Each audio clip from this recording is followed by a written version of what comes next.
कहानी की शुरुआत में एक औरत ने एक डरावनी चीज देखी। एक अजीब सा जानलेवा वायरस धरती पर फैल गया था। एक बार इन्फेक्ट होने के बाद इंसान का शरीर धीरे धीरे हार्ड होने लगता, एकदम पत्थर की तरह सख्त। सभी लोग अपने रंग के हिसाब से मार्बल में बदल जाते थे, लेकिन जब पूरा शरीर पत्थर का हो जाता तो ये पत्थर भी टूट जाता था। बचती थी तो सिर्फ धूल मिट्टी। कहानी की शुरुआत होती है एक अपार्टमेंट में, जहां कुछ टीनेजर्स पार्टी कर रहे थे। इस मौज मस्ती के बीच एक आदमी ने ड्रॉर से एक टैटू मशीन निकाली और फिर नशे में धुत एक लड़की के हाथ पर अजीब सा सिंबल बना दिया। शराब की वजह से अल्फा नाम की इस लड़की को टैटू नीडल फील तो हुई, लेकिन उसने ज्यादा कुछ रिएक्ट नहीं किया। शाम तक वो थोड़ी थकी हुई घर पहुंची। अल्फा की माँ, जो देख रही थी कि उसकी बेटी से शराब की महक आ रही है, बहुत गुस्सा हो गई। उसने अल्फा को बाथरूम में ले जाकर गर्म पानी से नहलाना शुरू किया। जब उसने अल्फा का कोट उतारा तो उसे टैटू दिख गया। उसकी माँ चिल्लाने लगी कि कहाँ पर गई थी तू, ये टैटू क्यों बनवाया है। इस पर अल्फा चौंक कर कहने लगी कि मुझे नहीं पता। ये सुनकर उसकी माँ बहुत गुस्सा हो गई, लेकिन इस गुस्से के पीछे असल में डर था। उसकी माँ एक नर्स के तौर पर काम करती थी और उन्हें असली डर था पेट्रिफिकेशन वायरस का। किसी को नहीं पता कि ये वायरस कहाँ से आया और कैसे बढ़ा, और सबसे बुरी बात यह है कि ये वायरस शरीर के अंदर बहुत लंबे समय तक बिना कुछ किए रह सकता है। जब इंसानों को इस वायरस के बारे में पता चला तो ये पहले ही पूरी दुनिया में फैल चुका था। लगभग आधी दुनिया इस वायरस से इन्फेक्ट हो चुकी थी। अल्फा की माँ को डर था कि कहीं गंदी नीडल ना इस्तेमाल की गई हो उसका ये टैटू बनाने के लिए। उसने जल्दी से अल्कोहल का इस्तेमाल करके उस एरिया को डिसइंफेक्ट किया और कहा कि कल हॉस्पिटल आ जाना, टेटनस का शॉट लगाना है। शाम को अल्फा ने माँ को गुस्से में बड़बड़ाते हुए सुना। उसे लगा कि माँ शायद उसके बारे में ही बोल रही है, जिसके बाद वो गुस्सा होकर अपने कमरे में आ गई। सामने वाली बिल्डिंग को देखते हुए उसके दिमाग में एक आइडिया आया। उसने जूते और अपना कोट पहना, बैकपैक उठाया और भागने की तैयारी करने लगी। लेकिन जैसे ही उसने बालकनी पर कदम रखा, तेज तूफान की वजह से बिल्डिंग हिलने लगी। खतरे के बावजूद अल्फा बाहर निकल गई। बेटी की चीख सुनकर माँ बाथरूम में दौड़ी। अल्फा किसी तरह अपनी जान बचाते हुए लटकी हुई थी। अचानक बिल्डिंग हिलने लगी और तूफान शांत हो गया, जिसके बाद माँ अपनी बेटी को बचाकर अंदर ले गई। अपनी माँ को बेहद दुखी देखकर अल्फा उनसे लिपट गई और बार बार सॉरी बोलने लगी। इस बार माँ ने उसे डांटा नहीं, बस कहा कि कोई बात नहीं, आगे से ध्यान रखना। अगली सुबह अल्फा हॉस्पिटल गई, जहां उसकी माँ काम करती थी। नर्स ने टेटनस का इंजेक्शन तैयार किया, लेकिन अल्फा को इंजेक्शन से डर लगता था। नर्स ने सोचा कि अल्फा को उस पर भरोसा नहीं है तो उसकी माँ को बुला लेती हूँ, लेकिन अल्फा ने उसे रोका और कहा कि मैं खुद लगाऊंगी,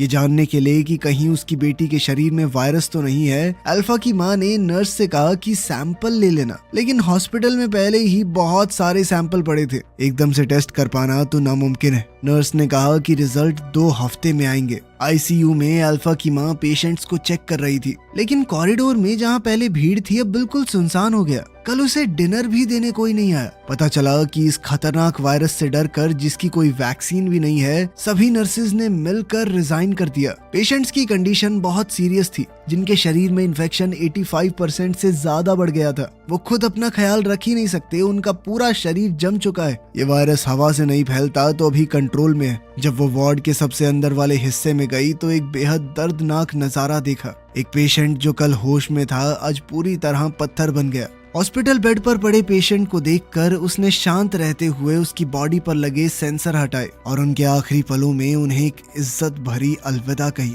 क्योंकि उसे हॉस्पिटल जाना पड़ा था, इस वजह से अल्फा आज अपनी सुबह की क्लास के लिए लेट हो गई। जब होमवर्क सबमिट करने की बारी आई तो टीचर ने अल्फा को अपने पास बुलाया, लेकिन जैसे ही अल्फा घूमी उसके हाथ पर लगा जख्म फट गया, जिस पर उसने ध्यान नहीं दिया। डेस्क पर खून गिर गया। क्लास के स्टूडेंट शॉक में आ गए, सब लोग घबरा गए। अल्फा ने समझाने की कोशिश की, ये सिर्फ मेरे हाथ में लगी हुई एक चोट है, लेकिन इस वायरस का डर इतना ज्यादा था कि सबको लगने लगा अल्फा इन्फेक्ट हो गई है। पैनिक न हो इसलिए टीचर ने अल्फा को स्कूल के डॉक्टर रूम में भेज दिया। उसके सभी दोस्त उसे बहुत अजीब से तरीके से देख रहे थे और इस बात से अल्फा बहुत उदास हुई, लेकिन उसके पास कोई और रास्ता नहीं था। उसने अपनी बुक्स पैक की और जल्दी से क्लासरूम छोड़ दिया। जैसे ही अल्फा बाहर निकली, एड्रियन नाम का एक लड़का उसके पीछे भागा। दरअसल एड्रियन और अल्फा एक दूसरे से प्यार करते थे।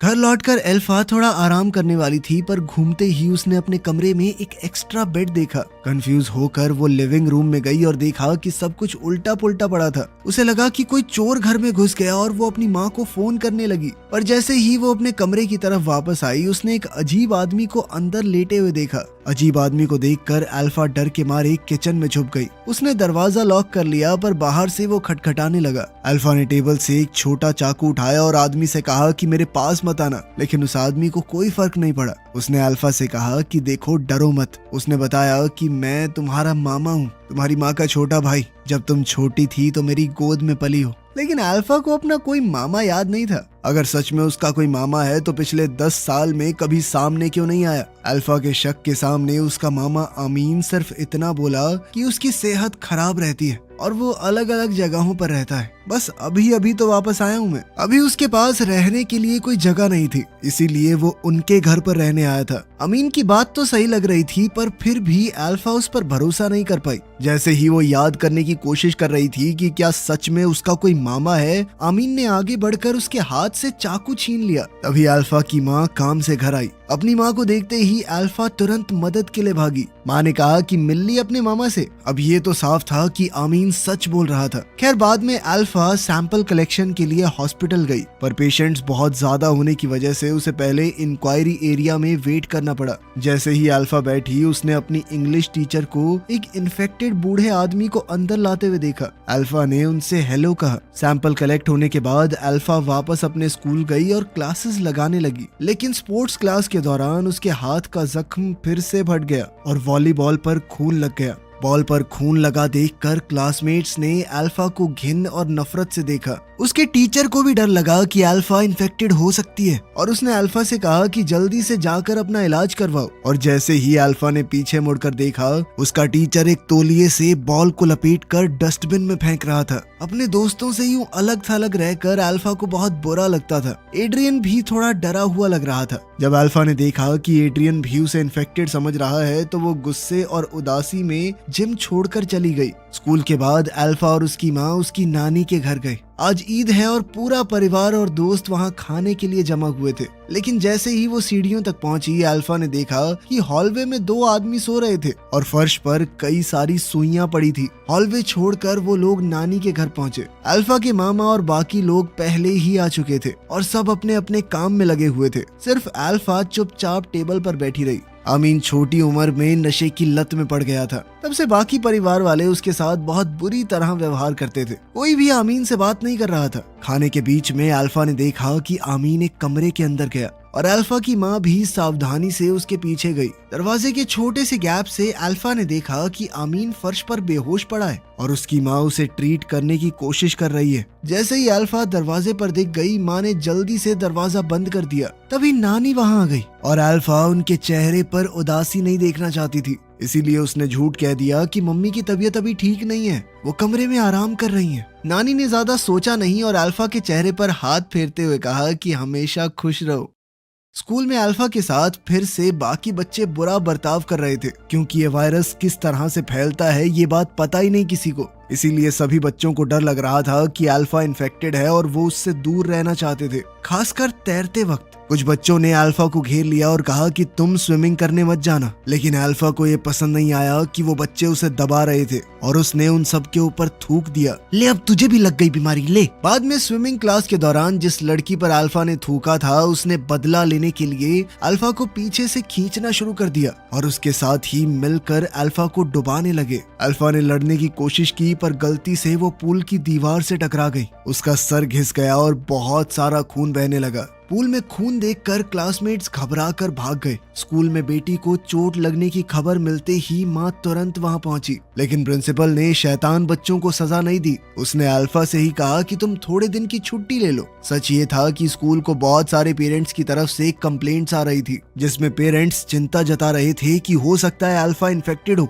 उसको हमारे बच्चों के साथ मत रखो। अल्फा की माँ ने कहा कि रिपोर्ट आने तक इंतजार कर लो, लेकिन प्रिंसिपल ने कहा कि इसे घर ले जाइए और तभी वापस आइएगा जब रिपोर्ट क्लियर हो। प्रिंसिपल के बर्ताव को देखकर माँ के पास सच्चाई अपनाने के अलावा कोई रास्ता नहीं बचा। हॉस्पिटल में वापस जाकर माँ ने अल्फा की रिपोर्ट निकाली, लेकिन ये वायरस इतने समय तक शरीर में ऐसे ही रहता है कि ब्लड टेस्ट भी ये कंफर्म नहीं कर सकता जब तक सिम्टम ना दिखें। माँ ने अब एक और तरीका सोचा और अल्फा को एग्जामिनेशन रूम में ले गई। उसने अल्फा के गले और शरीर के बाकी हिस्सों को ध्यान से चेक किया। सिम्टम के हिसाब से अगर इन्फेक्शन हो तो थ्रोट एरिया सबसे पहले पत्थर जैसा होता है और पत्थरों की धूल जैसी एक चीज खांसी में निकलती है और पेट में पत्थर बनने की वजह से दर्द होता है। माँ ने अल्फा का गला ध्यान से चेक किया लेकिन कोई स्टोन डस्ट नहीं मिला और पेट में भी कोई रिएक्शन नहीं था। जैसे ही माँ ने सोचा कि अल्फा इन्फेक्टेड नहीं है, अल्फा जोर जोर से खांसने लगी। उसके मुंह के पास स्टोन डस्ट देखकर माँ पूरी तरह जम गई। अल्फा ने भी अपनी माँ की नजर देखी और तुरंत शीशे की तरफ भागी। शीशे में खुद को देखकर वो हैरान हो गई। उसने कभी नहीं सोचा था कि एक पार्टी उसे बीमार कर देगी। ये जानकर कि उसकी बेटी सच में इन्फेक्टेड है, माँ बिल्कुल बेचैन हो गई। वो जल्दी से इसका इलाज ढूंढने लगी, लेकिन ये स्टोन वायरस पिछले 10 सालों से फैला हुआ है और साइंटिस्ट बिल्कुल बेबस। वैक्सीन बनाना तो दूर की बात है, उन्हें अभी तक ये नहीं समझ आया कि ये वायरस फैलता कैसे है। अब तक उन्हें सिर्फ इतना पता है कि इन्फेक्ट हो गए पेशेंट्स को अजीबोगरीब चीजें दिखती हैं। उदास होकर वो एक डेस्क पर लेट गई और समझ नहीं आया कि किया क्या जाए। वो अल्फा के कमरे में गई और अपनी बेटी को शांत करने की कोशिश की, लेकिन दरवाजे पर उसने एक अजीब सा सीन देखा। आमीन और उसकी बेटी बेड पर पड़े हिल रहे थे।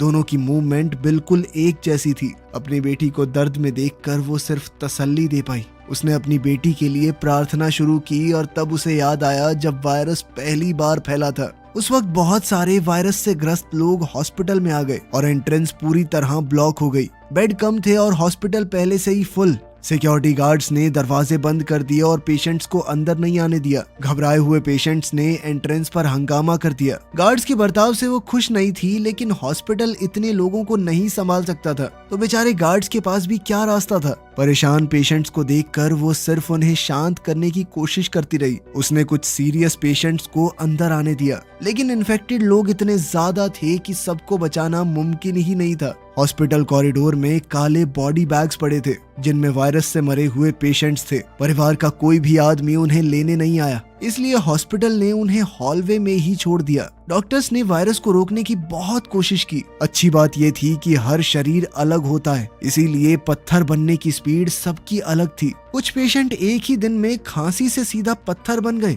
और कुछ लोगों को सालों लग गए शुरू होने में। बदकिस्मती से आमीन पहली वेव के इन्फेक्टेड लोगों में से है। आमीन की कंडीशन बहुत सीरियस है, उसकी पूरी पीठ पत्थर की बन गई थी। वो जांच के लिए सैंपल लेना चाहती थी, पर जब उसने नीडल डाली तो खून रुक ही नहीं पाया और उसने गॉज की मदद से घाव बंद करने की कोशिश की, पर अचानक आमीन की पत्थर बनी हुई पीठ सीधा क्रैक हो गई। इन्फेक्शन की वजह से अल्फा अब स्कूल नहीं जा सकती थी और उसे आमीन के साथ घर पर रहना पड़ रहा था। माँ ने कभी सीधे तौर पर नहीं बताया, पर अल्फा जानती थी कि उसके मामा को कोई तो बीमारी है। पहले अल्फा आमीन से नफरत करती थी, पर स्कूल में जब उसे अकेला छोड़ा गया तो अल्फा ने दुनिया के बुरे बर्ताव को महसूस किया और धीरे धीरे उसे अपने मामा के लिए बुरा लगने लगा। जब वो बात कर रहे थे तो अल्फा की माँ घर पर जल्दी आई। वो एक बड़ी बोतल पानी की लाई और अल्फा से कहा कि ज्यादा से ज्यादा पानी पिया करो, लेकिन अल्फा को पानी की वजह समझ नहीं आई और उसने सिर्फ थोड़ा सा पानी पिया। बेटी की बेफिक्री देखकर माँ ने जबरदस्ती पानी उसके गले से नीचे उतारा। बाद में पता चला कि उसकी माँ ने ये चीज नोटिस की थी कि जो पेशेंट ज्यादा पानी पीते हैं वो धीरे धीरे पत्थर बनते हैं और गले को भी थोड़ा आराम मिलता है। लेकिन आमीन जानता था कि ये सब बेकार है, आखिर वो भी तो इन्फेक्टेड है। पानी का असर बहुत कम है। अगर इन्फेक्टेड आदमी का शरीर कमजोर है तो वायरस 3 घंटे के अंदर पूरा पत्थर बना देता है। इस इन्फेक्शन का एक ही इलाज है, वैक्सीन, लेकिन वो सिर्फ एक आम सी डॉक्टर है। दुनिया के सबसे बड़े साइंटिस्ट भी इतने साल से कुछ नहीं कर पाए तो वो क्या कर लेगी। आमीन ने अपनी बहन को समझाने की कोशिश की कि अगर अल्फा पहले से ही इन्फेक्टेड है तो उसे घर के अंदर बंद नहीं रहना चाहिए, उसे जिंदगी को पूरी तरह से जीने दो। पता नहीं कितने दिन की मेहमान है ये बच्ची। लेकिन अल्फा के वायरस को फैलाने के डर से माँ ने सीधा मना कर दिया। इस बात पर घर में बहुत झगड़ा हुआ। जाने से पहले बेटी भाग न जाए, इस डर से माँ ने दरवाजे को लॉक कर दिया। शाम को एक उदास अल्फा बेड पर करवटें बदलती रही, जैसे उसे लगा कि उसकी जिंदगी ऐसे ही खत्म हो जाएगी। ऊपर से एक जोर की आवाज आई। जब अल्फा ने दोबारा आंखें खोली सब कुछ नॉर्मल था। पता चला कि ये सब सिर्फ एक सपना था। अपनी उदास भांजी को देखकर आमीन ने खिड़की खोली और अल्फा को छुप कर घर से बाहर निकाल दिया। वो एक बार में पहुंचे जो इन्फेक्टेड लोगों से भरा हुआ था। वहाँ सब लोग बात कर रहे थे, हंस रहे थे और उनमें से किसी को भी ऐसा नहीं महसूस हो रहा था कि वो गलत कर रहे हैं। वो लोग यहाँ अपने आप को बाहर की दुनिया के प्रेशर से फ्री महसूस करते थे। इस जगह पर कोई उन्हें जज नहीं करता था, कोई उनके साथ बुरा बर्ताव नहीं करता था। ये सीन देखकर अल्फा का डिप्रेस्ड मूड तुरंत बदल गया और वो हॉल में इन्फेक्टेड लोगों के साथ डांस करने लगी। सुबह होने तक वो लोग एंजॉय करते रहे। फिर अल्फा अपने मामा के साथ बार से निकल गई। आमीन ने अल्फा से कहा कि जितना वक्त बचा है उसमें सब कुछ करो जो भी करना चाहती हो और अपनी सारी छुपी हुई भावनाएं बाहर निकाल दो। आमीन की बात सुनकर अल्फा को एड्रियन याद आया और वो उसके घर के बाहर गई। एड्रियन अल्फा को देखकर खुश हुआ, पर तभी अल्फा ने नोटिस किया कि आमीन की पीठ पर बिल्कुल वैसा ही टैटू है जो उसके पास था। तब सच सामने आया कि अल्फा का वो टैटू उस दिन एड्रियन ने ही बनाया था और उसी टैटू की वजह से वो आज बीमार हुई है। गुस्से में अल्फा ने एड्रियन से कहा कि तुम्हारी टैटू मशीन में वायरस था। उसने कहा कि जल्दी से अपना टेस्ट करवाओ। एड्रियन कुछ बोल पाता उससे पहले ही अल्फा अपार्टमेंट छोड़कर चली गई। अल्फा बस में बैठ गई मानो खुद को दुनिया से दूर करना चाहती हो, लेकिन बस में उसके मामा पहले से मौजूद थे। अब आमीन अल्फा को समुद्र के किनारे ले गया और उससे कहा कि मेरे लिए काम करोगी। अल्फा ने सोचा कि शायद उसके मामा को थोड़ी शांति चाहिए, पर अचानक से उसे पता चला कि आमीन कहीं से ड्रग्स ले आया था। अल्फा उसे रोकना चाहती थी, पर यह बात उसके होठों तक आकर रुक गई। उसे समझ नहीं आया कि शुरू कैसे करे। जब तक वो कुछ बोलती आमीन बेहोश हो गया। अल्फा भागकर पास वाले होटल में गई और अपनी माँ को फोन किया। अपने भाई की हालत के बारे में सुनते ही उसकी माँ तुरंत वहाँ पर आई। वहाँ पहुँचते हुए उसकी माँ को बीते हुए कल के दिन याद आए। लगभग 10 साल पहले इसी समुद्र के किनारे और इसी होटल में आमीन छुपकर अल्फा को घर से बाहर ले आया था। कमरे में उसने ड्रग्स किए, लेकिन छोटी अल्फा को कुछ भी पता नहीं चला। उसे लगा कि उसके मामा सिर्फ थके हुए हैं। जब तक अल्फा की माँ वहाँ पहुंची, आमीन ने सांस लेना बंद कर दिया। किस्मत से माँ अपने साथ एड्रेनलिन शॉट लाई थी और उसने जैसे तैसे आमीन को बचा लिया। आज वही सब दोबारा से हुआ। आमीन की कंडीशन फिर से बिगड़ने लगी और धीरे धीरे उसका पूरा शरीर पत्थर का बन गया। अपने भाई को देखकर, जिसका सिर्फ आधा चेहरा बचा था, अल्फा की माँ का दिल टूटने लगा। पूरी तरह पत्थर बने अपने भाई को देखकर अल्फा की माँ उसके पास ही लेट गई। लेकिन जब उसकी दोबारा आंखें खुली तो उसने खुद को घर पर पाया और अल्फा अपने कमरे में थी। सच ये निकला कि आमीन असल में 8 साल पहले ही इस बीमारी से मर चुका था। अल्फा की माँ उसे आज तक भूल नहीं पाई और यह बीमारी अल्फा को नहीं बल्कि उसकी माँ को हुई है। इस बीमारी में पेशेंट्स को अजीबोगरीब चीजें सच लगने लगती हैं, ऐसी चीजें जो कभी हुई भी ना हो। पेशेंट्स का इलाज करते हुए ही अल्फा की माँ खुद भी इन्फेक्टेड हो गई। जो आमीन उसे दिख रहा था वो उसी के दिमाग का बनाया हुआ एक ख्याल था। अपनी माँ को उदास देखकर अल्फा ने वो लोरी गाई जो उसकी माँ उसे बचपन में सुलाने के लिए गाती थी। इसी पल में अल्फा सब कुछ समझ गई। उसने अपनी माँ का हाथ पकड़ा और दोनों घर छोड़कर निकल गए परिवार को अलविदा कहने के लिए। और जैसे ही माँ बेटी घर से बाहर निकले, थोड़ी दूर ही एक पीला तूफान दिखाई दिया। कार की विंडशील्ड जल्दी से मोटी धूल से भर गई। ये सारी धूल उन लोगों की है जो पत्थर बन चुके हैं। उजाड़ सड़कों और चारों तरफ इस धूल को देखकर अल्फा का दिल बहुत परेशान हुआ। थोड़ी देर बाद माँ बेटी नानी के घर पहुंची। अल्फा की माँ गाड़ी का दरवाजा खोलकर अपार्टमेंट की तरफ चली गई।